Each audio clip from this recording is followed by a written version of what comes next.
So today, we're going to talk about something you hear about all the time, from the news to political debates: economic growth.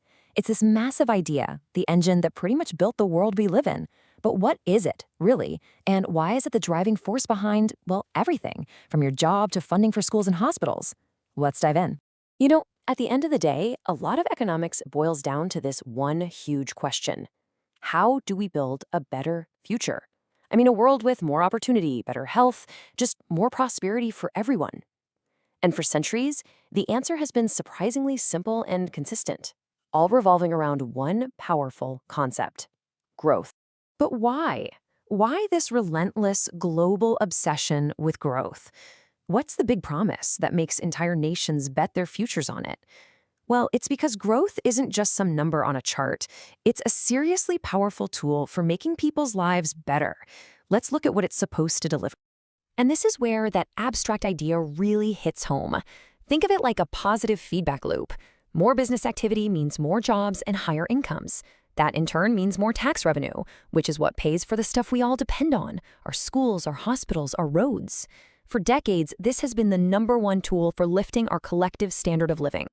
Okay, so we get the promise, right? It's a big one.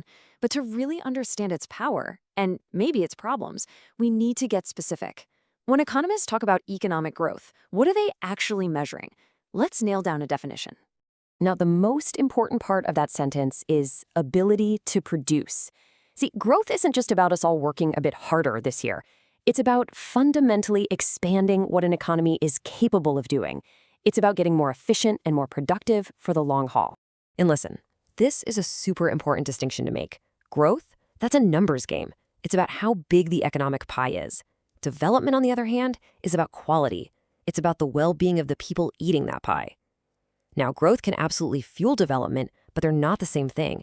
You can have a lot of growth, but if those gains aren't shared, you might not see big improvements in health or education. So how do we track this? Well, the main tool in the economist's toolkit is real gross domestic product, or real GDP. And that word real is doing all the heavy lifting here. Inflation can make it seem like the economy is growing just because prices are going up.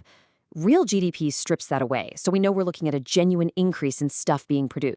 Okay, but a massive national number like GDP doesn't mean a whole lot to you or me, right?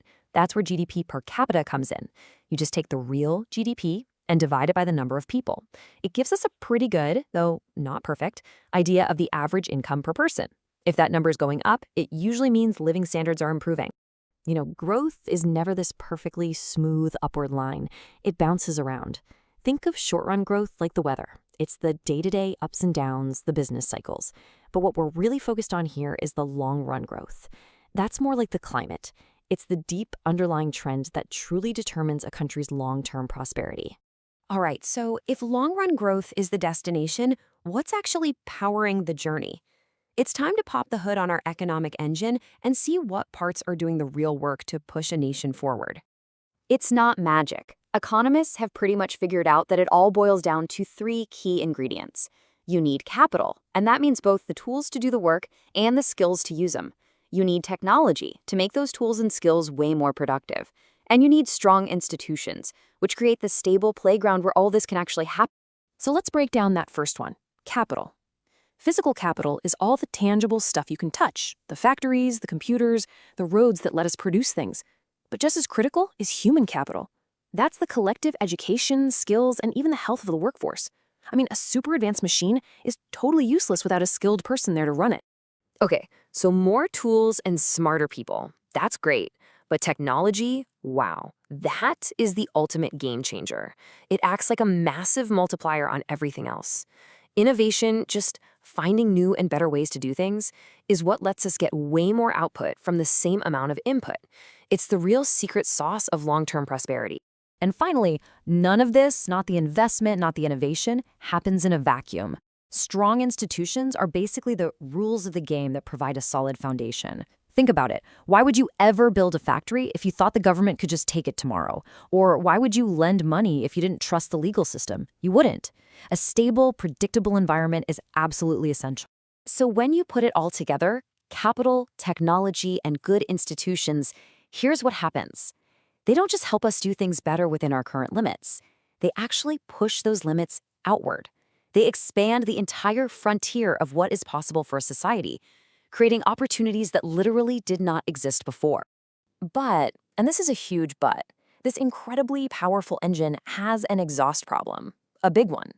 For a long, long time, we really only focused on the benefits. But now, we're being forced to look at the real costs that have come with all this growth, and they're challenges we just can't ignore anymore. This table really lays it all out, doesn't it? It's the two sides of the same coin. On one side, all the amazing things we've talked about: higher incomes, more jobs, less poverty. But on the other side, the challenges are just as real: a damaged environment, used up resources, and a growing gap between the rich and the poor. So, facing this new reality has completely changed the conversation. The big economic question for our time isn't just how do we grow anymore? Now it's how do we grow smarter?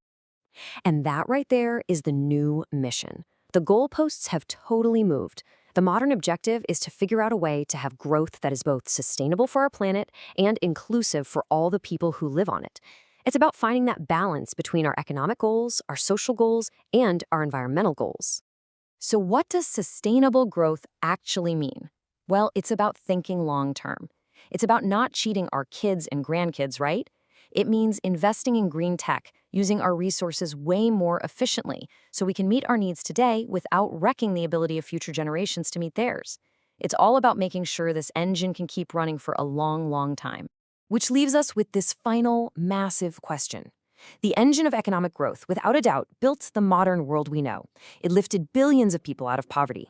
But now, as we stare down the huge challenges of tomorrow, from climate change to inequality, the real question is this: can that same engine, if we can re-engineer it to be smarter and more sustainable, build the world that we actually need for the future?